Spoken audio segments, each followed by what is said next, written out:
Welcome to the Hot Young Designers Club podcast. I'm Rebecca Plum, your big sister. And I'm Sean Surha, your GBF. We're not that hot or that young. But we believe it's a state of mind that helps us build adaptable and profitable businesses. We rely on the support of our design besties to get through each day. So let's explore the emotional, practical, and humorous sides of being interior designers. Welcome to the club. Hey, Sean. What's up, Rebecca? Yay, it worked. We had a little tech difficulty. You know, the snafus, it's just what it is. To keep on snaffing. Have you heard of when people are saying my flabbers were gasted? Yeah. Okay, I love all of them. Every one of those hotties. If you hear one that you like, just send it to me because I will laugh at every little. You love every TikTok comment. Meme. Every one of them. Yeah. Yes. Anyway. Happy Friday. Girl, we did it. It's the last and final day of July for us. Yes, for us. You guys are launching your August as you're hearing this. Hard launch. So, you were just saying how much you enjoyed talking to Patrick last week. He was a hoot and a holler, as they say. Really? Yeah. I know. I'd never chatted with him before, and he definitely is so fun. We're actively trying to figure out when we can go down there. I know. I thought that was the funniest part. He was like, no, seriously, I have all these business ideas and I want a coffee shop and I want you guys to and I was like, I'm totally down, but also enamored with anybody who reminds me of probably you and I, where we just have more creative ideas and things that we will never get out of our heads, you know? Or how hard could it be? Patrick could do it better. So what's been going on? You know, earlier this week, we were in our Marco Polo group talking about inquiry forums. And I feel like that was a re-hit quick conversation with designers of if you are getting a bunch of inquiries that you don't love or they're massively underqualified, the goal is not to have to bring them into your process and then re-educate them with your investment guide and a discovery call. The point is maybe to raise the minimum in your inquiry form. So you're letting them know up front that they're not going to be qualified. Or if you want more qualified leads and you're willing to, we were talking about the idea of adjusting that minimum drop down in that guide or in your inquiry form. So that way, maybe it does attract a few marginal people that might be ready to upgrade. And I feel like we haven't talked about that philosophy again in a while because you and I have kind of leveled in on a few approaches in the last, 8 months. I do think there is definitely strategy involved. And yeah, okay. So I don't know, where are we clear? So in your questionnaire in your inquiry form, if you have a what's your ideal budget range drop down, we were debating on where that number should start. So if you start it really low, will everybody just pick 10 to 50,000 no matter what? Or if you don't even have that tier, will they be okay, this designer only does bigger projects that start at 150 or 250? Or will you be turning people away that maybe have the budget but are put off by that? Yeah, they're oh my God, we're starting at 100,000. And you're well, you might know that you reasonably can't accomplish something for less than that with whatever you're doing, but they don't know. They might not realize that. I think it's a strategy, and it depends on kind of what you want to deal with. So it could be a huge net that you throw out, that's a bad way of fishing, right? Where there's a name for it, where they it's just you capture everything and then then okay, half so we're the talking stuff about dies.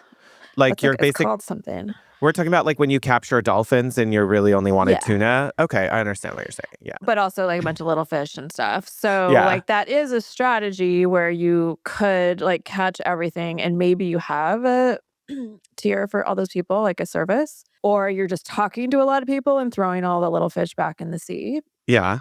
But maybe some of those little fish aren't actually little fish and they needed a sales process. They needed you to be talked through, talk it through with them. Yeah, they just don't know what things are and how much they are worth. And hold on, caveat to this that we talked about a little bit in our Marco Polo, but not so much here, was This really depends on what fish you're trying to catch. And like, if you are working with clients who are all bringing 300 grand and above, yeah, you probably don't want to spend a lot of time re-educating someone on why a bathroom costs at least 30 grand at the entry level market, because you've abandoned or left behind that entry level market. It's silly to spend more time educating those people, or, and not like it's not valuable, but Like, here's me with my devil advocacy. Like, some of my best clients had no idea what this stuff cost, and they spent six figures. But in the beginning, their initial thought was that they would spend like under 50 for furnishing mostly. And they just really had no idea. Like, they could spend it if they wanted to. They just maybe wouldn't have wanted to at that point. So that's kind of my fear, is if, like, oh no, I don't want to spend $200,000 on furniture when I'm just kicking tires here. But they needed the education and somebody to really talk them through that, like, okay, that makes sense. Like, I sent them that particular person I'm thinking about, like, there are furniture calculator. So then they could see, like, oh yeah, I need all of these pieces. They're adding up, and I didn't choose the most expensive things. So I think that there's some designers, and we have friends that are that they have like a luxury brand already. Most people that follow them know that they're working with like real antiques and real layers and historical homes, that people understand that already. Like, I think if you have a historically significant home, you already understand that anyway. yeah. I would agree with that. I think there's like a good handful of those designers that are around us that it's like, well, this is kind of a no duh. Like, you look at the work and you can see that you know, Bougie it's one in a good percenters. Like, way. Yeah. yeah, like duh. And they probably have already worked with designers before. I don't know. I guess like maybe I'm just being too like specific with my own personal journey, but like I mean, had clients that didn't come up with money, and now they're in a different place in their professions and they just don't know. So, and mhm. it's not that they were fighting me on it. They just really didn't know. So I don't know. So I have mixed feelings about this. Like, I was telling you guys, like, my process right now is I don't even remember what my lowest tier is. I have a lower tier option in the drop down. And if somebody selects that, it kind of kicks my process of like, how about a consultation? Like, I don't even send them my investment guide unless they come I back do to remember me. that. Yes, that you were like, hey, I kind of think this is where you're best suited, and then if they're like, but I really want more, then it prompts Like, more okay, let's discussion. get on a call. And yeah. So I have like my first tier of people is like, probably it's going to be a consultation only, which I do still do those, just more limited. But then there's a clear tier of like, okay, let's talk full service and you get my investment guide. And then there's a iffy tier where I'm not sure. Like, it could go either way. And the email kind of says that you could do this or you could do this. It's a choose your own adventure. And And they get my investment guide and they see there's minimums, and if that doesn't scare them off, they book a call. I see all the thought processes. I think you and I are both like kind of in that same, hey, I get people who are marginally qualified is what I would say. I get potential clients who are, it's like, well, maybe, but they need education. We got to talk about their ideas. And I'm still in a place in my business where that makes sense. Like, that's You're still where still I'm trying to get building. work. Yeah. Yeah, trying to get to building my portfolio, slowly moving that direction. It takes time and investment, each new project at a time. So that makes sense for me. And the traditional, I guess, advice has been, if you find yourself overwhelmed with inquiries and you are landing most of those, you need to probably raise your rates and look at like, hey, the market is telling you you're in demand, but you are a finite supply. So unless your team is growing along with the pace of you saying yes to those, it kind of fights you're taking quantity over quality, which I know some designers will say, well, my quality's not reducing there. But like, if your team and something isn't expanding your bandwidth and your creativity, then I would say the quality of most of those jobs is probably going to start saying the same if you're taking on tons of them, but not doing something to like infuse the process somehow, which is like Yeah, if you're getting a ton of not leads and great. 90% say yes, then something's too simple, like the bar's too low. Yeah.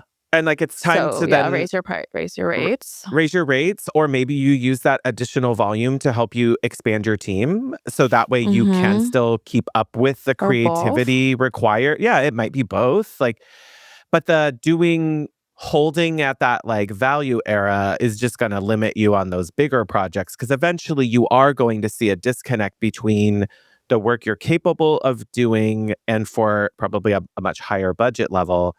And yet the people who are still being attracted to you think that, oh, this is our like entry level to that market. And at some point you're going to have to like balance those two things of I can't still stay attractive to the like lowest common denominator when I'm now capable and doing work for a higher level.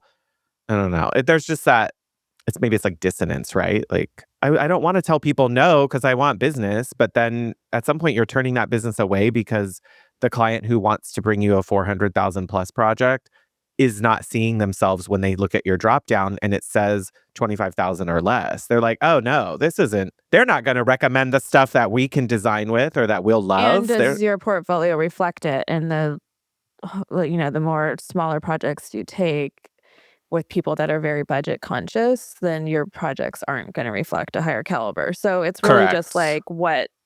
But some people, I mean, I see designers online that like want to like be very accessible design to a lot of people. And I think there's a way to do that, but you have to like really make it super efficient, be, I think, hard as hell on your boundaries. Yeah. And it's like I don't want to say this in a bad way, but like the value airline, like it's going to get you there, but you're paying extra to sit So, down and have a you mean like seatbelt, this? you know? It's like a Southwest effect, or like a EasyJet, Even or more like more easy jet. Ryanair. It's Yeah. Ryanair. Where Ryanair is like what we're talking about. there's no bells and whistles. And the way they do that is because they like cut everything and there's no fudging it. Like there's no Yes, getting around it. So you just which have to then be hard is on like it. not for me personally. I just that to me that's giving me like a Ross, like dress for less type of environment that like that's not where I want my company to be.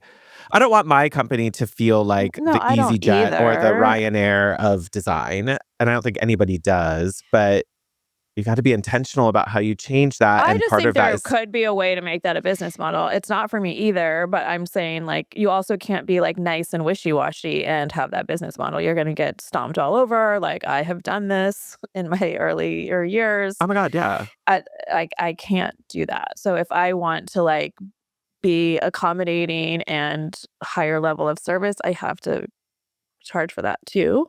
Yeah, I agree. Yeah. It was a good conversation to come up to talk about this for designers of like the logic of your inquiry And you can forms and like, experiment, like, I mean, we change it all the time, so you don't have to, like, lock in and hold strong to that, like, you can change it, or if you're just, like, having so many leads, then maybe you do just zip that up so that you're getting less leads, that they're qualified at a higher level automatically. Or if you're getting no leads, like, open it up, just see, get that big net out there and see if you scoop up a dolphin and save it. maybe instead of a drop down with price tiers in it, it's just a free form field that they type in like what their budget is. Like, tell me about your budget. And it's just an open line instead. Like, this is the beta testing is like, there is no one answer. And there is like every small business has to figure out where they sit in the marketplace. Like, even every little dry cleaner does the same thing. Like, oh, well, we want to attract a certain type of this, or we don't want to do that. Like tailoring shops are that way. Every other small business has to do this sort of Maybe not as testing of the strategic. marketplace. Yeah, but Yeah, everybody's I just doing like that. stand by that my best projects haven't given me a budget. So I don't know. Like I just don't think they know and they're going to buy it if they want it. So I Yeah. know that's not for everybody and that's probably rare, but and I may find this out that that's not going to work for me again, Like but fuck around and find out. well, okay, yeah, we need to get I mean, I ask, but sometimes they're just it just is a loose line.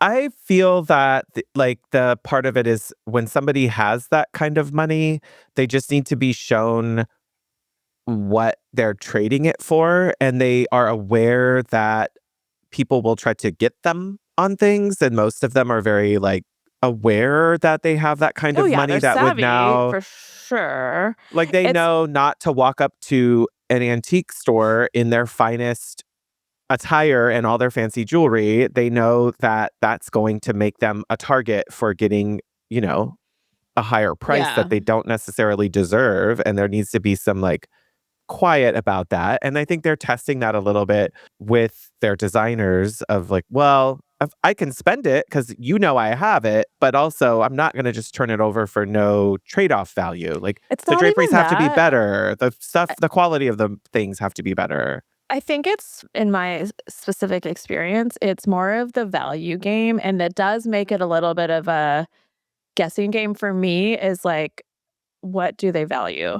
So they will spend on art, they will spend on tile or wallpaper, but they don't care about, I don't know, certain level, some furniture they care about, some they don't, I guess would be another thing.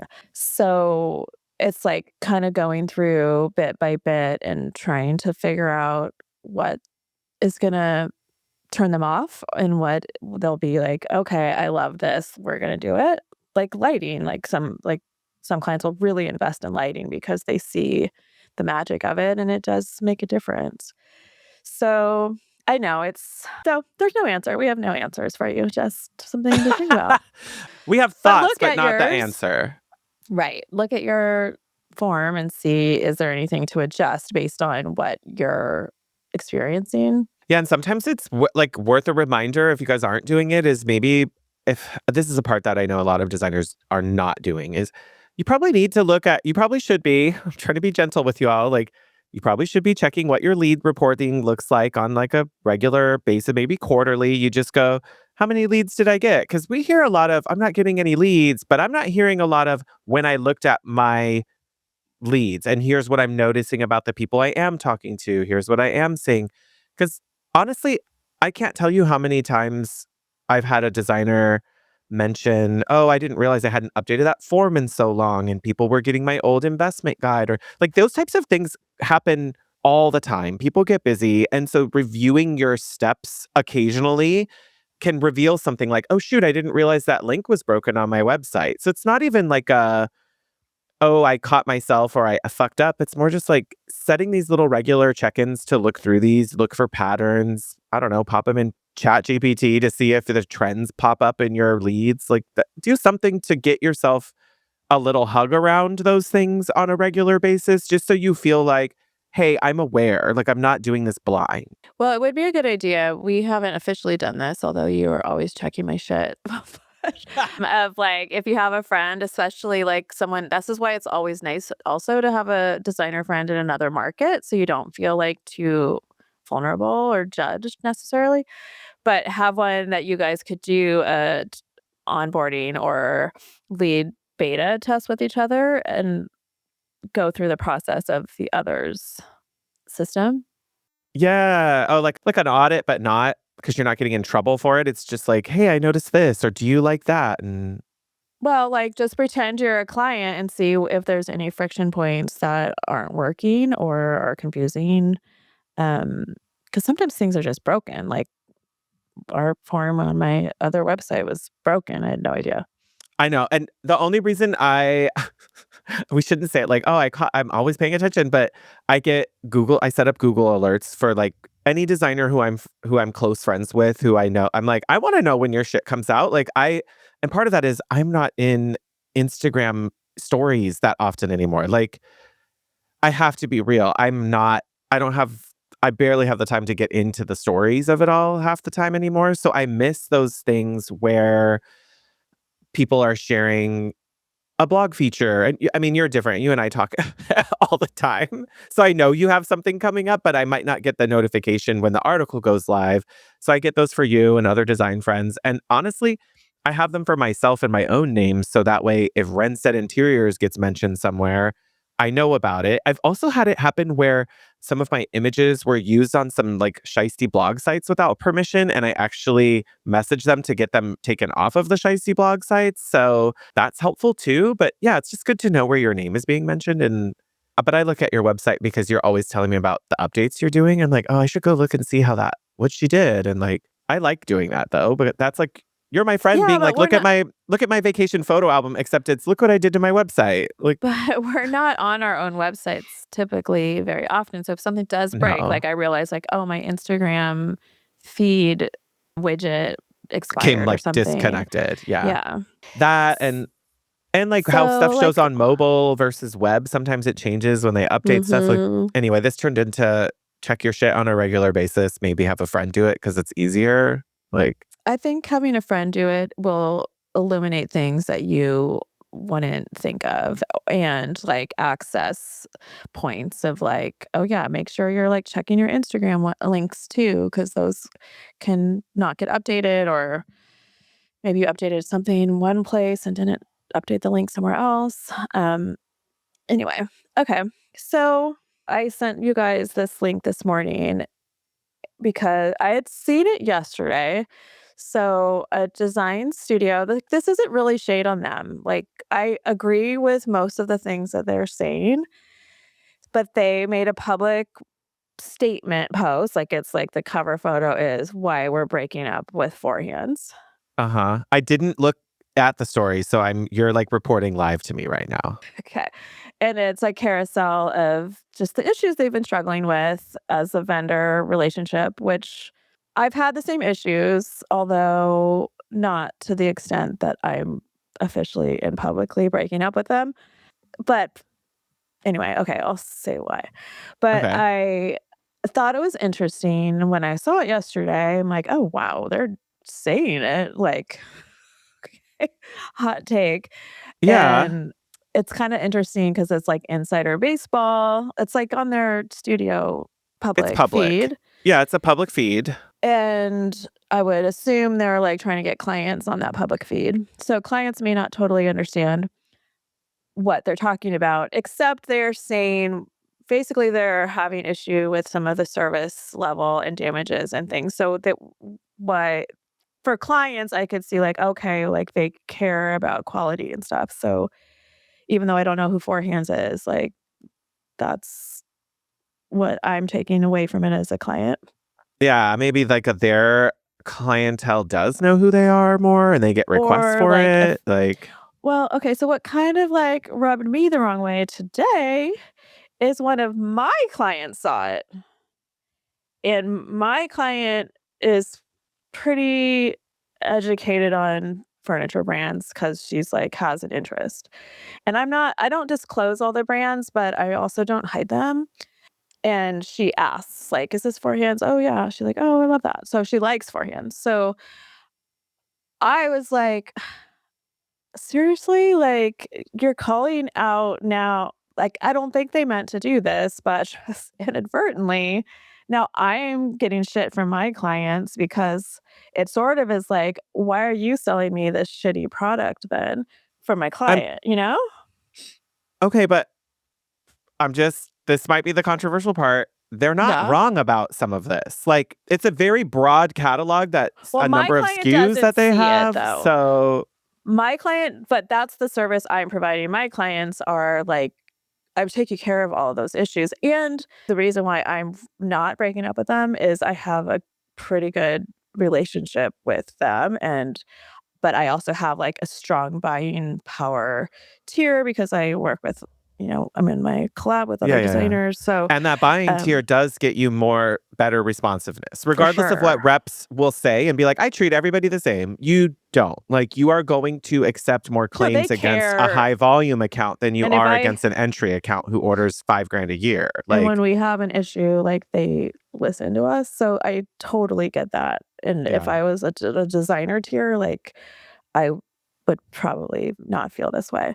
So I right. understand that from their perspective, but I don't know. So it was kind of like an interesting thing that they're taking a stand for their own company, which they have all the right to do, but it just is like shining a light on my choices in to a my bad way. client. So it's like Yeah. holding a mirror up and you're like, I don't like that.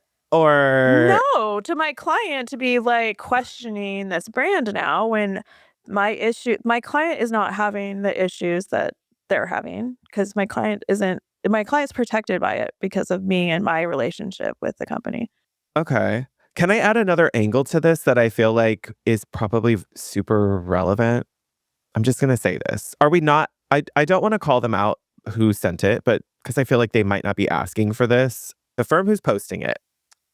I'm just gonna say that I think part of this might be intentionally created in order to build engagement among the design community. And this is not a just stop episode, but if designers, can you all just like stop talking about our industry on your consumer accounts? Like this is getting like so fucking out of control that everybody is just focusing on like, I'm doing education, I'm talking about our industry, I'm doing all this background.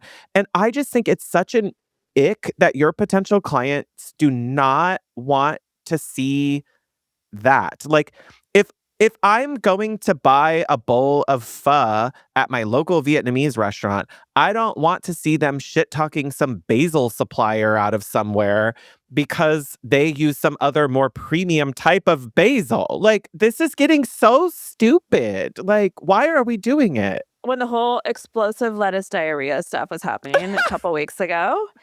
I mean, Now, yeah, it's kind of okay, calming so down. like Everybody got it out of their system. everyone's calling out Taco Bell, Right.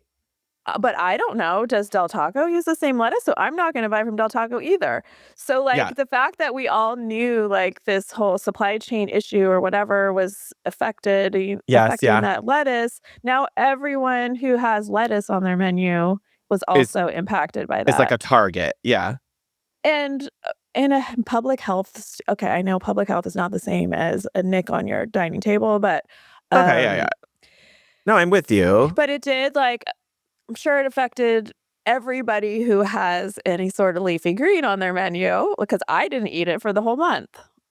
Yeah, Like, because they everybody who didn't had like know. shredded lettuces or stuff like that was Any probably like, lettuce. I nah, didn't eat a like, salad for half the summer, like, it sucked. I mean, I didn't stop myself from eating things, but I think Like sorry a to come back. packaged, prepackaged yeah, so okay. Oh, you're talking about like the salad kit ones and Though like there's a the period of Taylor time Farms. And I'm getting they like my didn't bag of spring know. greens. Yeah, but Well, yes, there's they a period didn't of time they know. did not know where it was coming from, so, like, okay, I They don't warned need this to hit me everybody. in 2 weeks, like, it was also, like, a delayed effect, so, anyway, yeah, so doing that wasn't just, like, a personal choice within their firm and maybe their close friends. It was like, inadvertently, it's impacting other designers. This feels a little bit not rage bait, not the right words, but it feels like it's clickbait engagement just to get people on their posts. And I'm not gonna lie, I'm looking at the post right now, and it has been sent because you can see how many people sent it. 25 reposts and 3,657 sends. So it's been shared to a lot of people, which I guarantee is giving them a lot of engagement. I'm looking here in the feedback. It's I don't disagree with some of the things they're saying. I don't either. What I disagree with is hold on. Hold on. I'm just gonna say this right now. Hold on. I'm sorry. Sean, be There's a nice. there's a comment in here from Noir.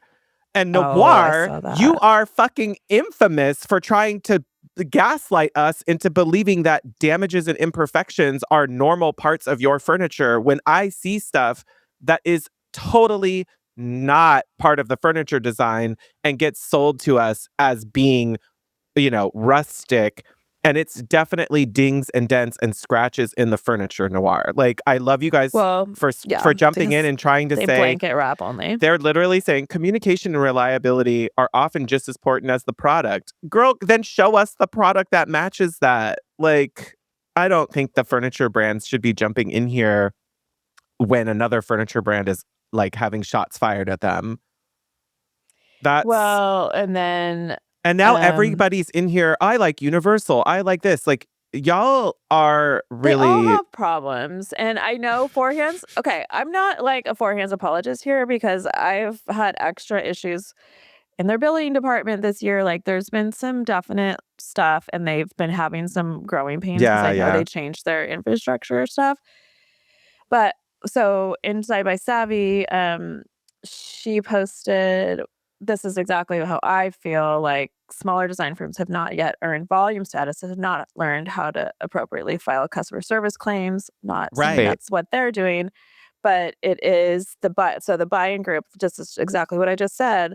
When you have buy-in power, you are in a different position and you have a different Absolutely. power relationship. So, like, because one of their points was about pricing being like they can't be competitive with online pricing, and Sure. that's And true. you're not supposed to be really because you have nothing to be competitive with yet. When you have designer only pricing, like you definitely are not going to have competitive pricing because their furniture is on a lot of retail sites. This is the same thing. My issue with Leloy, like I don't sell Leloy because I don't have good pricing and I'll easily find it for the same my cost online. So, but that's my problem kind of, like I haven't committed to them. I think they make it. I think if anything, like part of this is showing me that at one point, forehands.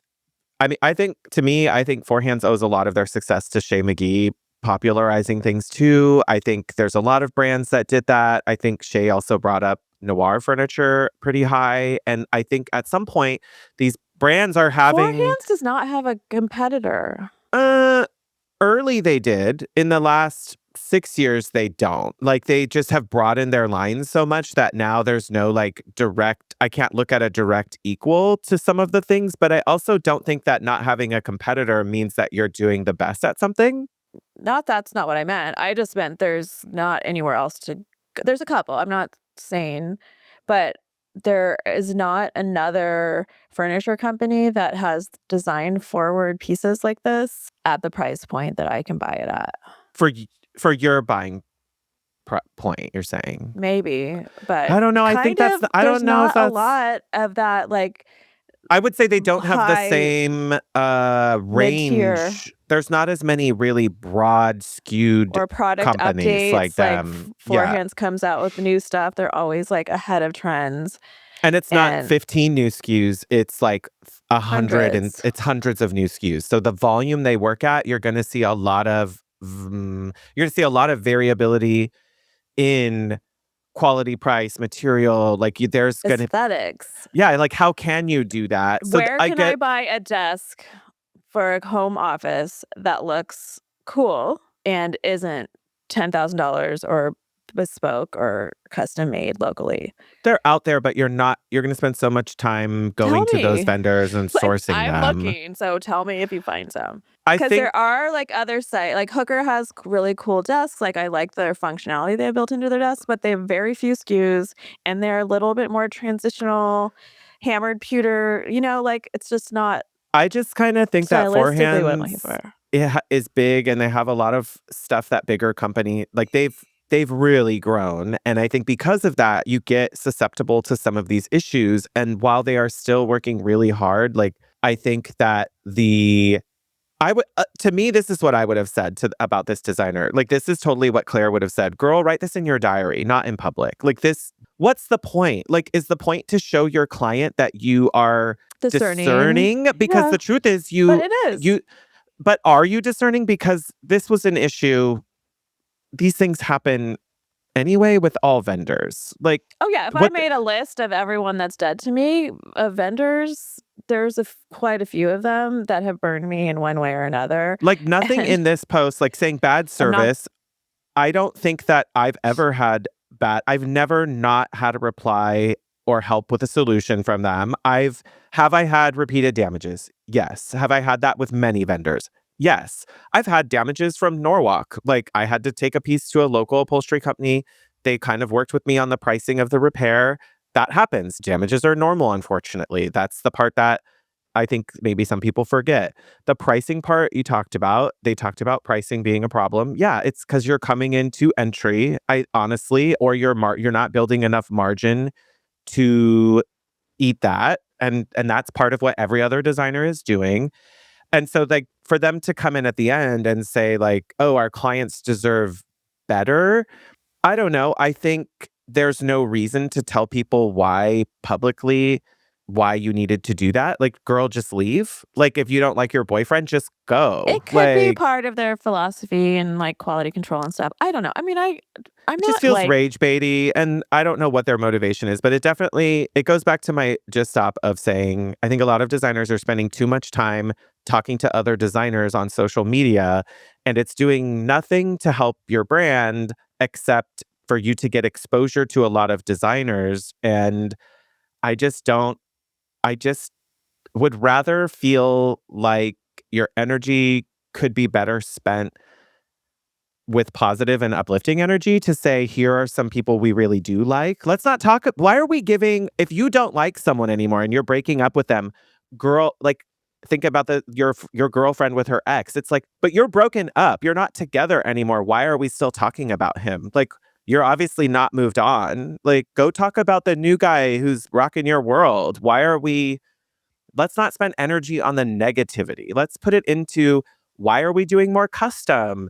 Why are we starting to use our own sofa, like what? Let's talk about those things that clients are really solutions. interested. Yeah, Like because there are no solutions in that post. their post has no solution The and there's comments no kind of do.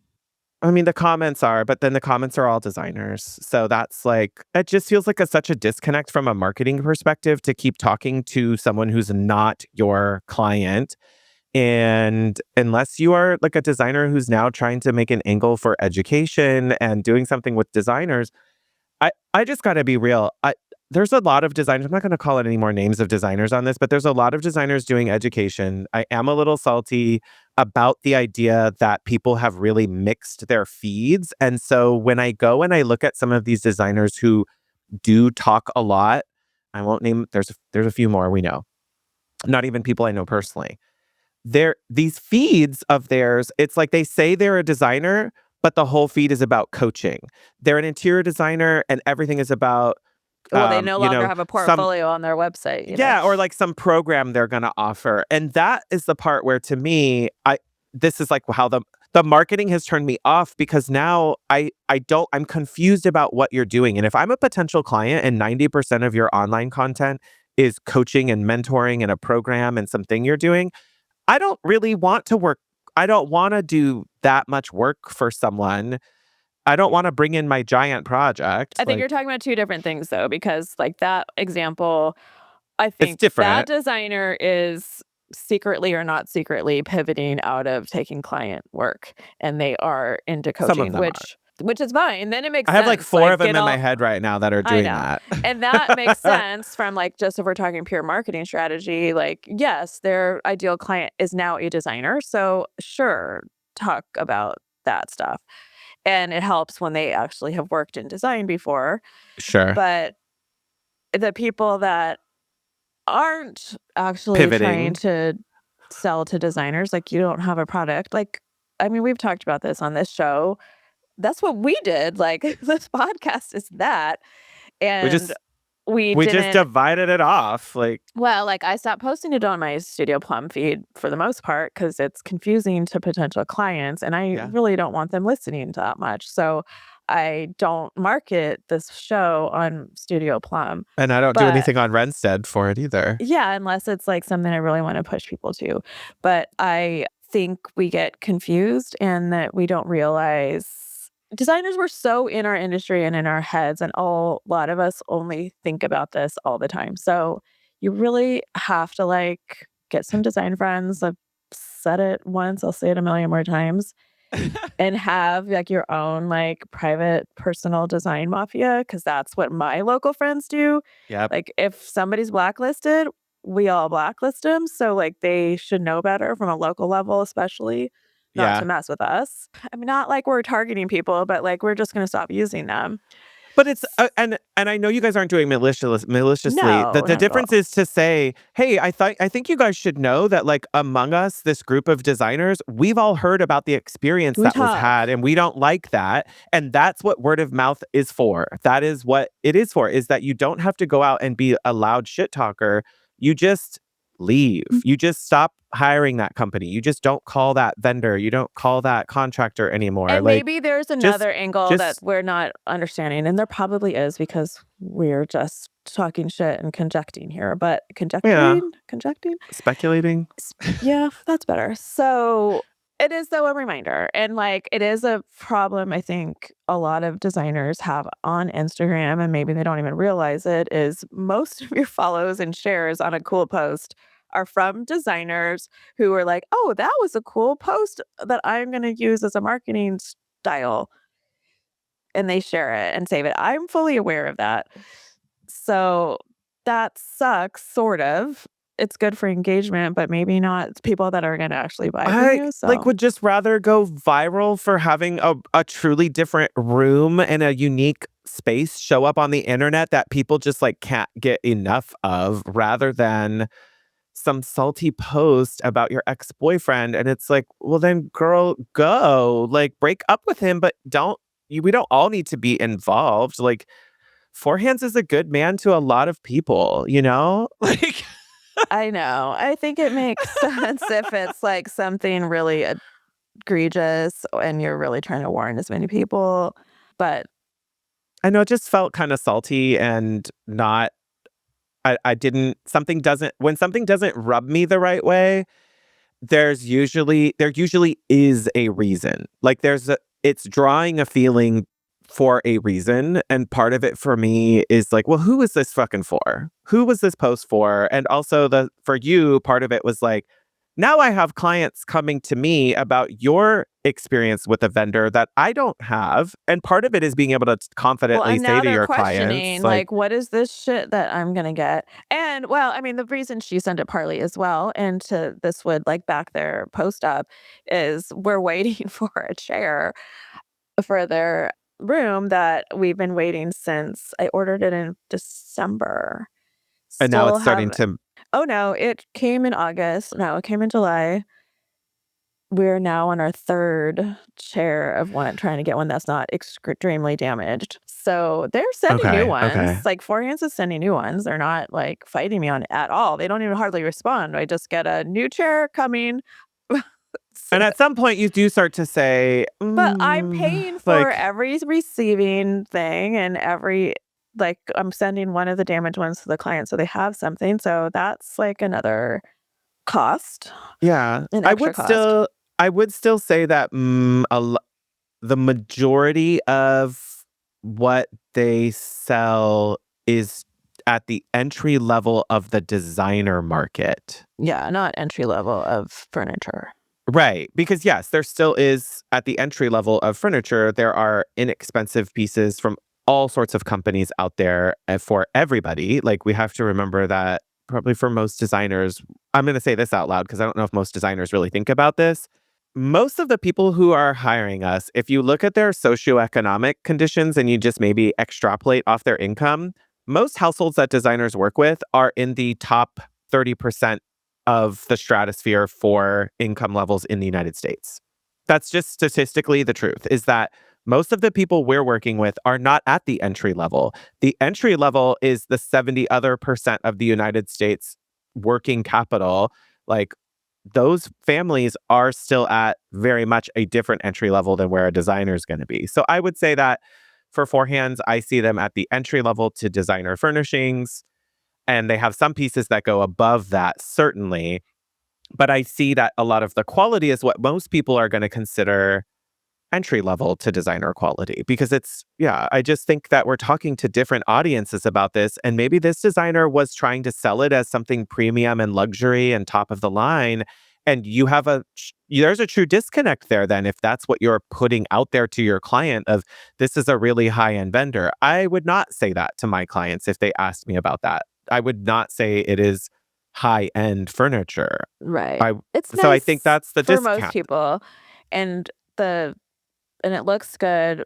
I feel like their quality has gotten better in certain ways, but I think these designers were frustrated for valid reasons, and it was an interesting way to handle it. So Yeah. I guess we can leave it at Man, that. Four Hands is never going to sponsor the podcast after this. They never did anyway, though. They never showed interest anyway. We did try, y'all. We talked to them. We were like, we were I don't there. think I badmouthed them. I'm still using them. I'm not I mean, if they canceling. don't like the perceptions that we talked about, then that would be, Yeah, well, you I know. think they make most things right. It's just a little bit of painful time wasted to do it. And maybe that's part of the learning of this is that public call out of like, get your shit together. People are starting to talk is maybe what's happening. I think they're having growing pains. I think they've grown immensely in the Maybe they'll last 5 respond. years. So Maybe they'll respond to this. Maybe this design firm will be the one that really helps get things set in the right direction. I think it's going to get their attention for sure. So they did probably do that. I'm confident that their entire marketing team and executives have already seen that already this morning. I'm confident. Yeah, if my client did, they did. I'm confident. Now the question is, were they ballsy enough to tag them? No, they weren't. They also didn't do any hard mention, like they didn't drop their Instagram handle in there. So they chose, I would call that passive aggressive because I think most people would have seen it. It was brave. I mean, I'll give them that. All right, well, let's move on. Yeah. Okay. That was fun. We like that stuff. Oh, wait, let's give people some good news. You mentioned that DHL gave you a little present. Yeah. So I was on Interior Designer Community's Instagram stories, and she reposted another designer's post that they got a refund from DHL for tariffs. And I was like, oh, wow. I'm just going to do a little search. I was in Vegas, so I wasn't in my emails very much that last couple days. And I searched. I'm like, wait, this is the same email screenshot that I just saw. Like, I think I got one too. So I looked and I'm like, is it spam? No, like it was actually specific things. Like it had my PO number, which has my initials in it and stuff. And amounts that seemed familiar. I still actually haven't exactly figured out what they're for, but I think I know. And it was $1,000, like 2 different ones, adding up to Nice. $1,000. Goes right back in the profit margin. I'm gonna return it to the client. One of them I think is mine, and one of them I think is for a client. From your trip. Yeah. Okay. Hey, nice for them too to get a little refund, right? Like, yeah. I mean, it's like $600 or $700. So I just think it's also just like goodwill. And I told them, like, when we were first figuring out if we were gonna import this piece, like they asked. Like, I don't know. I doubt we'll ever see refunds from tariffs, but like we can talk about it if it happens. And then it did. It happened, and I did not fill any forms out. No way. Like, I'm not figuring all of that stuff out. And I saw a post on Facebook today of somebody asking if they think we'll ever get them, and every comment, there's like 40 comments like, "That's never happening. Cold day in hell. No way." So I actually haven't looked, but I did respond like, "Actually, I did." I got one. I got one, but I think they were talking more about the tariff fees that we've all been paying embedded into our imported furniture. Oh, those are speaking of Four Hands, like if they're rolled into the cost of something, you will never see it again. No. And that's just out of not wanting to do the admin and the support and all the back and forth and returns. Like that's a lot of work for a big company to handle. Yeah, and they're not going to. But I also am curious because the two that I think that I got, one was from Morocco and one was from Italy. So I'm also wondering, I don't know, I should know this, if that had to do with the countries. Like they weren't like any Asian imports or. Yeah, I don't know. And I think I probably had a couple that maybe were from like, so if they're like refunding based on specific countries? Yeah, that's different. That would be different. I don't know. Well, I mean, I'm excited you just got the money back and that the system can work if we sometimes. Like, Yeah, I got my student loans paid off too a couple years ago. So it's like the same feeling of like, oh my God, I didn't even do anything. like I didn't even have to work that hard to get Sometimes it. the dummies win. I mean, also, I'm not saying dummy. I'm hearing, look, we can't just be worried about everything constantly, and that if you let a tariff stop you, you wouldn't have gotten the project you did or bought the stuff you did on your trips or whatever. So I think it's a win. I'm glad you got the money back. Yeah. So look, I mean, I'm sure your bookkeepers will catch it because you're all doing that. But look at your emails and see if DHL. It looked kind of like a random spammy kind of too long didn't read email. I would have sat for a It long looked like time in some the sort of junk mail. policy update email or something. I could see that. Okay, I have a couple like not secrets, but just like little things to share about. Okay. They're like quickies. Have you watched on Amazon Prime Ride or Die? No. It has Hannah Waddingham and Ted Lasso?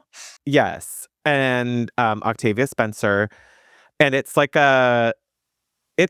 it's like a girl's adventure, but it's a series. It's a cute series. I'm not gonna give away the plot on it, but I'm just gonna say it's a really I didn't think I was gonna like it. It's kind of like a Thelma and Louise action, but there's like hilarity ensues, not really slapstick. It's kind of fun. It's kind of like a spy movie, but as a TV series, but not a spy. So I just won't reveal too much, but it's it's very cute. The two of them together are really fun. I like Hannah Waddingham from Ted Lasso and many other things. Like, I think it's great to see her getting more recognition for her talent in like what would be considered like a latter part of a woman's career, really. Like, and I think that it's a cool series to see the two of them together. I feel like they just have like fun together in the series. It's fun. So that was one. I'm just gonna say this out loud. There was like the show has sponsorships in the past with and currently Twindo, and in the past was known as Canvas.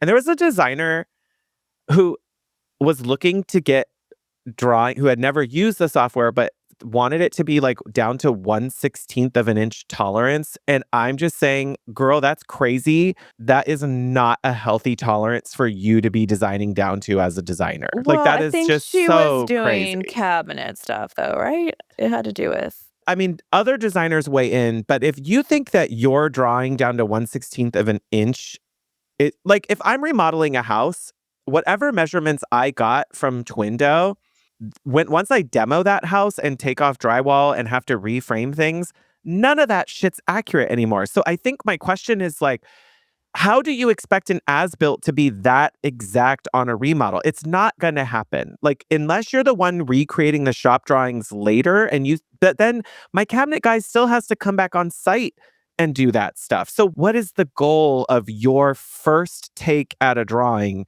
being down to 1/16? 1/16 is the tiniest. that's like going from if they had orange peel textured to going to smooth walls, like it would be and it would like if you Oh my measured God, like you're talking about one like little one bump. bubble of orange peel? Yeah. Yeah. It's like that's would be Good that. girl, shut up. That's so unrealistic. Well, That we means don't you're like know what she was using it deregulating your for. nervous system, chasing a 1/16 tolerance. Oh my God. Like, and also, I round mine what up am to I? half an inch, so I don't even go below a quarter I anymore don't because either. everything is I don't going know to what the have to little be spots, the little dashes mean. everything has to be done on site. It's not down past that. I can understand that in reality, when it gets done, you need like an eighth or less variance. But like, no, duh. But a 16th, But if yeah, like, are you changing out flooring? Like, there's so many things that are gonna evolve after that I know, initial like scan that is none of my business at that point, you I know? was thinking that. I was just like, I think we're holding ourselves to a crazy standard if you want to be that exact on an as-built drawing. Like, that's not Unless there's just everything realistic. is built in and somehow that information needs to be But even earlier, then, if but are you doing the shop drawing? Because that also feels like a he lot might of be. liability. Maybe they are, but that I just want to share that I have. This is like my separate note. We're not being paid to say this. I'm not being paid to say this. I have never found a problem in any variance of measurements from Twindo to on the job site. And I think that's because our processes are built to carry some accommodation for those things. If the cabinet ends up being 2.25 inches wide instead of 2 foot exactly, it did not kill the design. The liability belongs with the contractor and the cabinet installer to do that. And so I just don't see where, as a designer, you And that's can't. what like trim's for. This what all this stuff is like on site. That's why we have finished carpentry. That's why the finished carpentry has to get scribed to match sometimes, because a wall won't be completely plumb either. Oh my Like, God, nothing in my house is square. I would just say to double check ceiling heights, because sometimes if you don't scan, I think properly the wall height all the way to the ceiling, getting up sometimes closer to it it. will put like a default ceiling height on there, but that's easy. And like that, the other part of that I'll add that is helpful for this is that you can still I'm submit. sorry, at least for chief architect. So it could be something with that too. Yeah, I've never noticed it in my CAD plans, but that doesn't mean I wouldn't keep attention to it. But I just also feel like I'm not, like, for example, I'm not using that scan to order custom window treatments. Those still have to be measured again once they're framed and everything. Like, there's so many differences to this that are important to note that I think it's just, I'm trying to say, let's relieve ourselves of some pressure on that. That's not necessary. Like, girl, let's not get ourselves keyed up over 1/16th. But also, you can submit clarifying measurements to Twindo to like help the technology match the reality. It's part of the system. It's supposed to be like that. We should not be, it's a trust but verify situation, as it is with all things we do, right? Like, so I feel like part of this is like my call out to designers of what sort of unrealistic expectations have you put out there for yourself that you don't need to be doing and you don't need to be taking on for other people. You are not the contractor. You are not the finished carpenter. You are not the cabinet maker. Do not take on this responsibility that's not yours to take on. Rely on your partners, rely on the experts, you know? I see this with people coming, and I have no idea who this person was. I don't think I even saw the comment, but I see it coming, people bringing that from previous careers.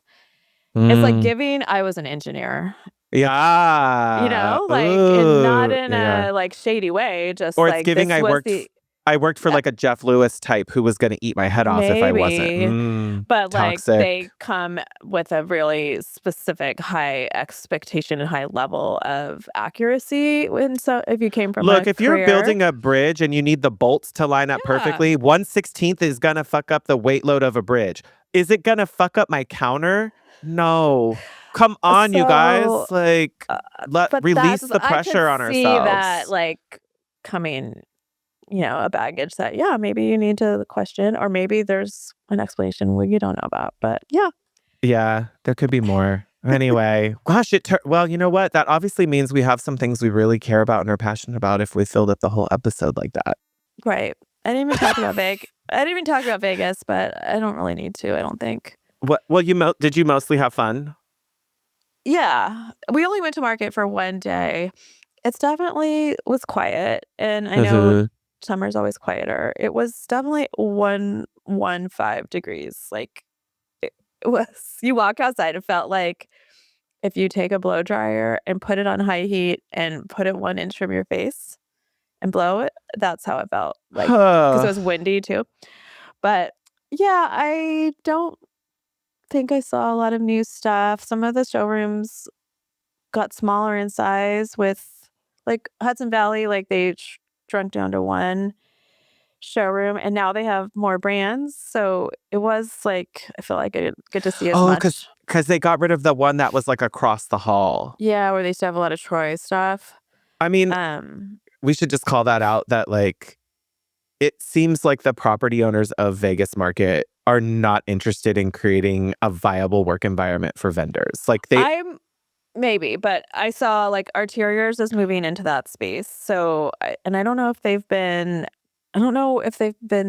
closed. I don't know if they have not had a showroom there for the last couple years. They used to have one downstairs, but I'm not Mhm. aware of what their last couple of markets have been, but so they are moving, so that was like coming next year, which that was a good sign to me. And I also had one of my vendors, my reps, tell me that their team is looking at coming back and they've been gone for a while. So I'm hoping that that means that they're like trying to recruit actively to get it reinvigorated again, Yeah, because maybe their it'll leasing be practices are going to be more friendly to getting business there. But that's what I'm hoping, because that's would be really sad.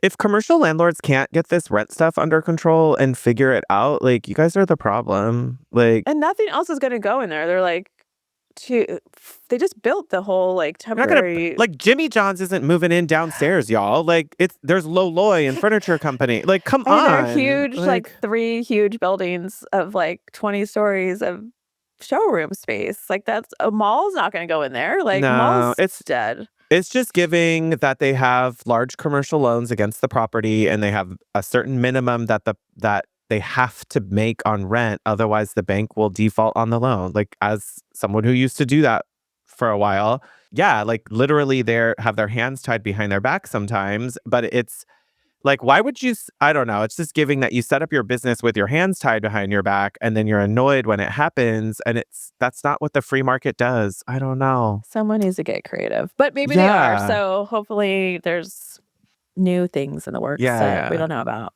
But you saw Vegas some is stuff you always fun. liked? Yeah, not a lot too new. Yeah, I mean, I don't know. I didn't see a lot. This to was be more, honest. you even went in advance and said this is more for like a pool day and go with the girls and like have some summertime a little bit. Like, yeah, go to market. But there was definitely like this is There's funsies. a little bit of side questing happening. We Yeah. did have like a cabana day at the Fountain Blue, which Gorge. highly recommend. Highly recommend. Book the cabana, get 4 to 6 people to meet the minimum food order, and it was Yeah. amazing. They had like a massage tent like in our like section of the pool. Like we had our own little Oh. pool, not our own private, but they have like 6 pools and they're all kind of cordoned off separately. So this was like a little Love. VIP Viv Clicquot themed pool, and there was like a little massage tent that you could just like pop in for a 15-minute neck massage, or she would do it like any number of minutes. I love that. Which was amazing. Yeah, it was so nice. So yeah, it's a write-off. It is a write-off. We did a lot of business talk. Like, I mean, it was definitely filled my cup. So I feel like that's the better takeaway from all of it is like it was time for like good designer conversations, some free time. You're not all at work with your kids and like having to deal with that. Just getting away gives you space for that. So, wait, speaking of getting away, real quick, before we sign off, after this, we're going to talk with our planner for our Mexico trip. So, just like stay tuned. can't wait to hear what she's going to tell us. I know. I'm so excited. Anyway, y'all. Yeah. Yeah. So, until next time. Stay hot, designers. Thanks for listening to the Hot Young Designers Club podcast. For more on what we talked about today, check out the show notes. Your support helps us grow, so share with your design besties. And subscribe and leave a review on Apple Podcasts. Our conversations continue on Instagram. And be sure to download our monthly resources on our website and our Patreon.